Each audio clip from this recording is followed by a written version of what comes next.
Perspective, Arnab? Mostly, he's taking a day off from investigating scandals in Indian society and exposing corruption to the entire subcontinent. Well, but apply your brain, sir, to these sort of questions for now for that a minute or two. You've portrayed me as some kind of journalistic Robin Hood. I liked Sam's presentation incredibly. To summarize it, it tells me about the past, the present, and the future.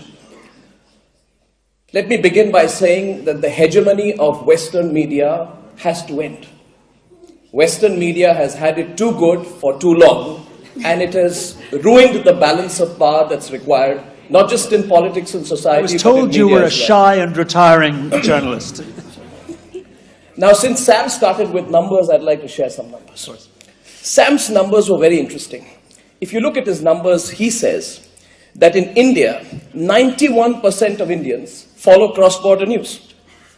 So Indians are most interested about the world. The least interested in the world are the Americans and the British. Only 44 to 46% of people follow cross-border news. But US and UK together contribute 74% of the source of global news, whereas all of Asia contributes 3%. If I were to summarize that in one line, it basically says that Indians are the least insular people, most open-minded. Americans are the most insular people, right? But they have complete dominance over the global narrative in terms of news. I'll share a couple of other numbers with that. I have said recently that India will be the next media capital of the world. And I want to share with this audience why I think so. We have 99,000 publications in India. We have 13,761 registered newspapers in India. We have 404 news channels in India which run 24/7, and we don't have one single global news network. Now, if I look at Sam's figures and the figures that I'm presenting to you, and begin with an assumption, and I'll wrap up, begin with an assumption that there is a problem in the world in terms of balance. It is from countries like India, which speak English, which are democracies, where the challenge to the global news hegemony is about to come. And I just think it's so necessary from a balancing of power perspective. The Americans are very concerned about the entry of Russia into the Middle East. They are more concerned that they are going to lose their balance rather than establishing a new balance. Similarly, in the world of media as well, the time has come to provide a serious counter to global media sources like BBC and CNN, which have been hegemonistic for far too long.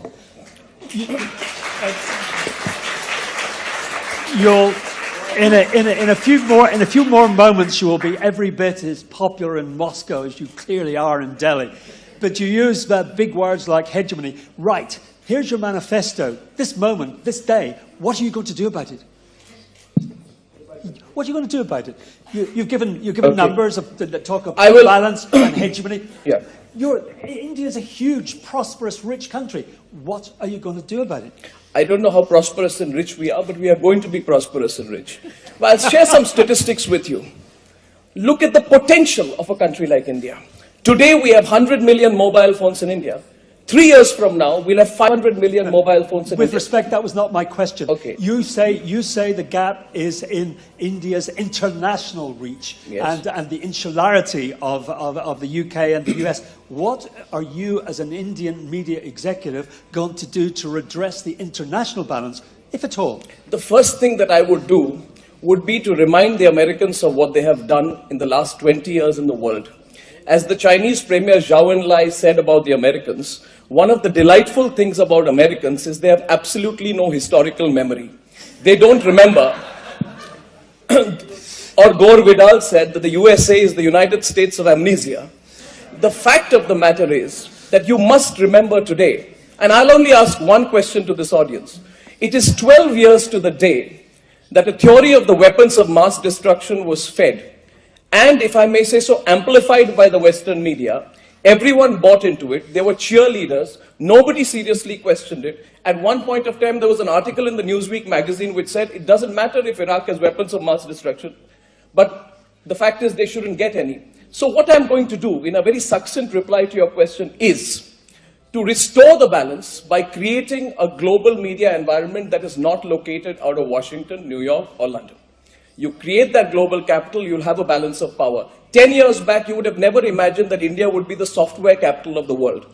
Today, we are the software capital of the world, and I think that's where we are headed. Right. I think you've set out your stall extraordinarily well.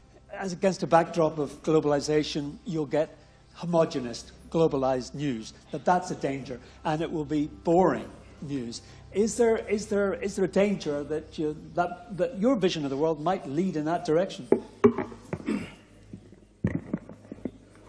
It depends entirely on what you call boring. I find asymmetrical news boring. I find news that emanates only from certain parts of the world boring. Now, so Nigel, you agree with John Simpson? Yeah, there's a grotesque selectiveness. I do, and I would like to substantiate it with 3 particular examples.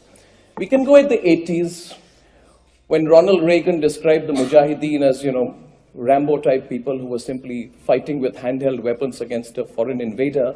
And when he met the Mujahideen, and that was covered, and that is where the ISIS story goes back to. Have people actually looked back and connected the dots? They haven't. The point is, look at the Paris attacks, and let's look at the coverage of the Paris attacks to answer your question. Yes. Here we are. The Paris attacks have generated a lot of global coverage, up to the point where we have talked this morning about a global coalition to fight ISIS and why it cannot happen. You would know that on the 26th of November 2008, in the Mumbai attacks, 165 Indians were killed in 4 locations. In the Paris attacks, it was 1, by 10 terrorists sent from Pakistan, and that was the greatest act of bloodshed which happened. I saw that was covered extensively all around the world. They weren't. Its coverage is also, you've got to look at coverage in terms of whether you cover or you cover with the intensity, passion, and for the length of time that you've covered the Paris attacks. You see, we must be open in this forum. The point that I'm making is the Paris attacks generated universal outrage they should have done. And the scale of the attack has now prompted what is close to an international effort against ISIS. Before there was Paris, when Mumbai was attacked, there weren't as many news outlets in the US or the UK who took up the job, and I'm not talking about coverage, of sanctions against Pakistan. And the reason for that is because the US has been hand in glove with what is happening in Pakistan. I find it very surprising, and maybe people in this audience don't know about this particular story. If I were to tell you that the person who carried out the surveillance was one of the masterminds of the attacks in Mumbai, was an American citizen by the name of David Coleman Headley, who was not just an American citizen, he was an FBI double agent. An FBI double agent was the mastermind of the Mumbai attacks. He went over to the dark side, and he was a double agent for both the Lashkar-e-Toiba as well as... Just a minute. No. Allow me to complete my point. I will let you complete your point, but I want just to put in that we cannot deal with in great detail with historic conspiracy theories on this platform. No, it's not a conspiracy theory. It's a very relevant point. I find it very surprising that only one American investigative journalistic portal called ProPublica did the story of David Coleman Headley. And the reason I'm highlighting it is, please consider, if today it was proven that there was a similar person responsible for the Paris attacks, what kind of coverage would that have got, as opposed to the coverage that this story got? Now, we can say, how many American news outlets and British outlets have said, how can you get into a plea bargain with this particular individual? The point I'm making is one simple point. There is, I wouldn't say bias or prejudice, but there has been an asymmetry which perhaps, and I would give the benefit of doubt, stems from the locational prejudices that come in, that when things happen, when they are closer to you, you report it in greater depth. When they happen away from you, you do report it, but not with the same intensity and passion. And I think that is one of the reasons today we need a balance of powers in the media world. Are we not confusing two things? Domestic news services and international news services represented here today. Surely the asymmetry is not the same. There's a problem with domestic news services, I agree, but that is not what we're here to discuss today. I'm talking about, to clarify, I am talking about global news sources. I'm not talking about CNN domestic or BBC domestic. Okay. I'm talking about their global coverage, and I find a gap between the way they covered Mumbai and the way they covered Paris. Okay.